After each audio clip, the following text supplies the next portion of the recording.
Vi ho mostrato nel video che vi lascio qui sopra come poter installare un firewall open source su un vostro hardware che già avete, quindi recuperando un vecchio computer o acquistando un hardware molto economico tipo ApoAlix. Voglio mostrarvi come poter configurare tramite per l'appunto questo firewall un semplicissimo server VPN. Utilizza il protocollo OpenVPN, quindi completamente open source. Grazie quindi a NetServer riusciamo a configurare un server VPN relativi client VPN in modo molto semplice.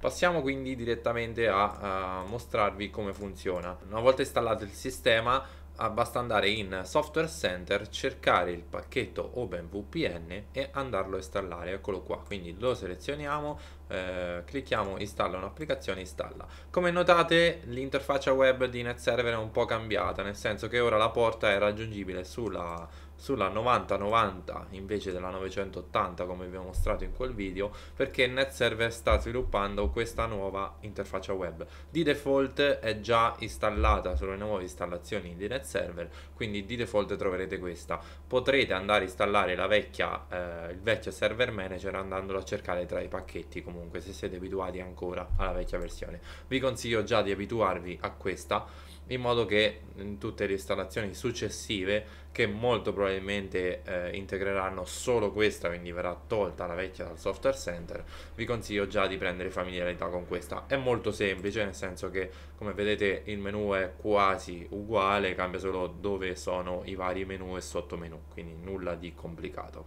Aspettiamo il termine dell'installazione. Ok, l'installazione è terminata. A questo punto se andate in application o applicazioni se l'avete in italiano e troverete il nuovo modulo VPN installato. Clicchiamo quindi impostazioni e da qui dobbiamo semplicemente andare in OpenVPN Road Warrior.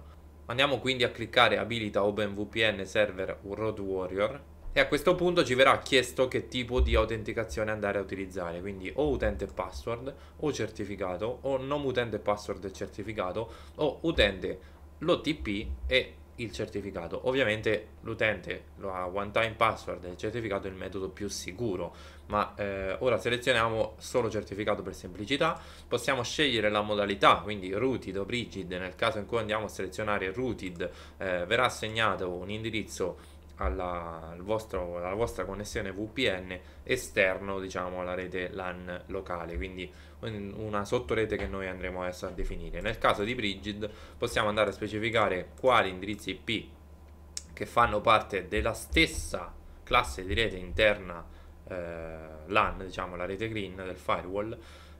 Possiamo quindi andare a beccare un IP direttamente interno. Lasciamo quindi per semplicità anche qui rooted.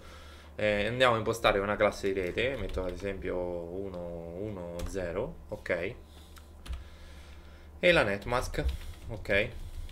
A questo punto possiamo andare a specificare anche quali sono gli IP pubblici che questo host OpenVPN deve andare a contattare, quindi l'IP pubblico della vostra connettività internet. Se ne avete più di una potete specificarne una più di una separati da virgola.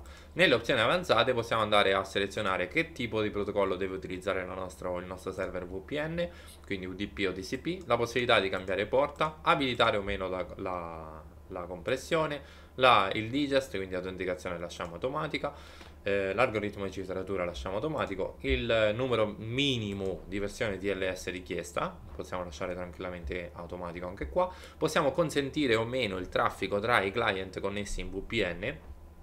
Possiamo scegliere se inoltrare tutte le rotte statiche configurate in questo firewall. Possiamo scegliere se dirottare il traffico dei client attraverso la VPN, ovvero tutti i dispositivi connessi in VPN usciranno in internet, attenzione, utilizzando l'IP pubblico della DSL del firewall, quindi non più l'IP pubblico della connettività dalla quale vi state connettendo.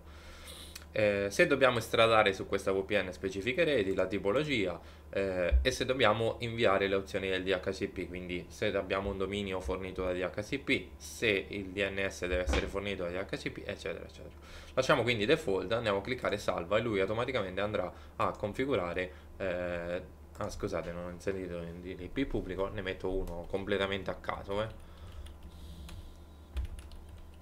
22, ok, a caso completamente, clicchiamo salva, lui andrà a configurare quindi il server VPN. A questo punto la configurazione che dobbiamo fare lato server è praticamente terminata, dovete solo semplicemente andare a creare i vari account, quindi creiamo solo un utente solo VPN, diciamo, lo chiamiamo, che ne so, Aizuki, ok?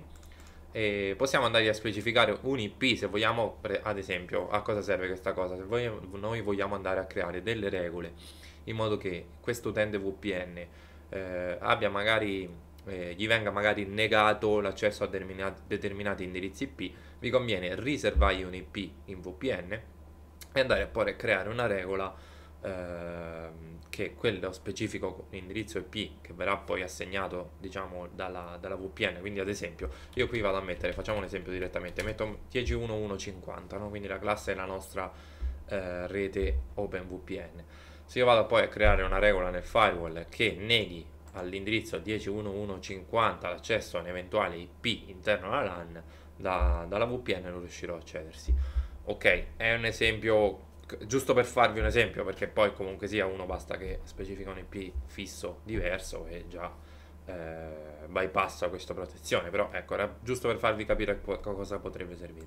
Clicchiamo salva e l'utente viene creato. Come vedete l'utente viene creato, a questo punto non dovete fare altro che cliccare i tre puntini, fare scarica, quindi lui ti farà scaricare la configurazione del software OpenVPN, oppure potete direttamente fare invio per email. Ovviamente l'invio per email preclude che voi configurate in sistema impostazioni i parametri per un server SMTP in modo che lui riesca a spedire.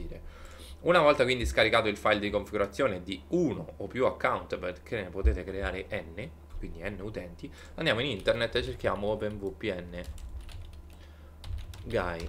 Ok, a questo punto se andiamo a scaricare il software OpenVPN possiamo scaricarlo da qua. Ok, una volta installato vi comparirà qui sotto. L'installazione è semplicissima, è inutile che ve la faccio vedere. Vi compare qui sotto, lo andate ad aprire e potete direttamente, cliccando col tasto destro e cliccando in portafile, andare a selezionare il file che abbiamo scaricato. Quindi in questo caso aizuki.openvpn ti dice che il file è stato acquisito. Se clicchiamo col destro vedete che apparirà connetti. Nel caso avessimo più connessioni VPN configurate qui sotto, avremmo l'elenco dei nomi delle connessioni VPN a cui connetterci. Vi faccio un esempio: se io vado a creare un altro account, lo chiamiamo Mario, salva, scarichiamo il certificato anche per Mario, la configurazione anche per Mario, la andiamo a importare, importa file Mario. A questo punto avremo, se clicchiamo col destro, avremo sia Aizuki che Mario la possibilità di connetterci quindi a diverse reti VPN.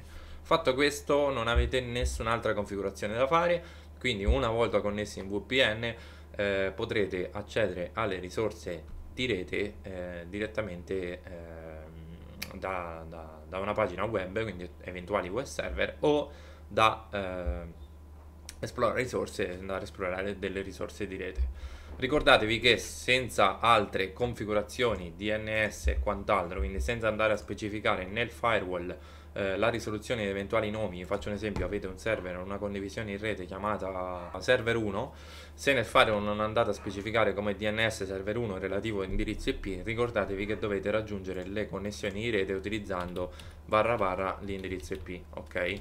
Non potete utilizzare il nome per ovvi motivi. C'è la possibilità anche di poter configurare un firewall master, un firewall slave, quindi avere la possibilità di collegare in VPN due firewall insieme, ma lo vedremo in un altro video dedicato. Spero che il video vi sia piaciuto. Se vi è piaciuto metti un like, mi raccomando iscriviti al canale e attiva la campanellina. Alla prossima!